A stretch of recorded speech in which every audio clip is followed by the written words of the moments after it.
Mga tao man gyud nga tan-awon gyud nila ang ato mga kalapasan, ang ato mga sayop, bisan man siguro nga nakapasakit ta sa ilaha. Hoy, maayong adlaw sa inyong tanan. Aniya na po ng inyong amigo nga si Ayan.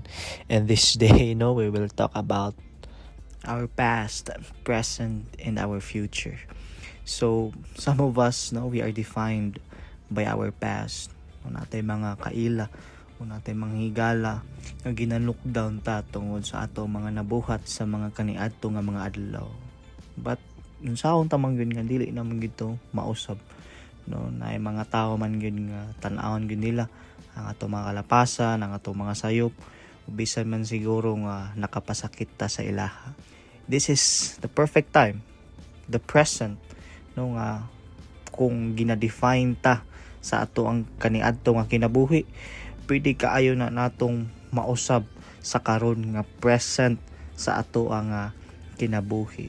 Naatay mga desisyon siguro nga sa kaniadto sayop mga dili maayo, but karon mao ni ang perfect nga opportunity nga maka-decide ta sa sakto o maunay makapaapekto sa umaabot natong mga adlaw.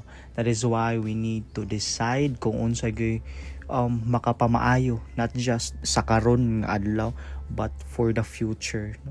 Ganahan kay tapod nga mahimong successful para mapakita gid nato sa ilaha kung unsa na ang atong naabot sa kinabuhi, pero dili pud nay maong rason unta nga ganahan tang mahimong successful para mapakita sa ilaha nga nausab na ta.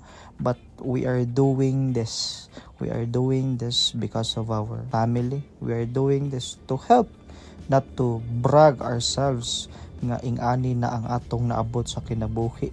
We are doing this because we want to help. We need to be compassionate sa uban nga mga tao nga nanginahanglan ba. Dili ta mahimong successful tungod kay atong ipasigarbo ang atong naabot sa kinabuhi. Through this success nga ato ang nakabot sa kinabuhi, mas daghan tang tao nga matabangan. In our success, let's be willing to listen sa mga tao pod nga need og dalunggan nga mamati sa ilaha. Daghang salamat and God bless everyone.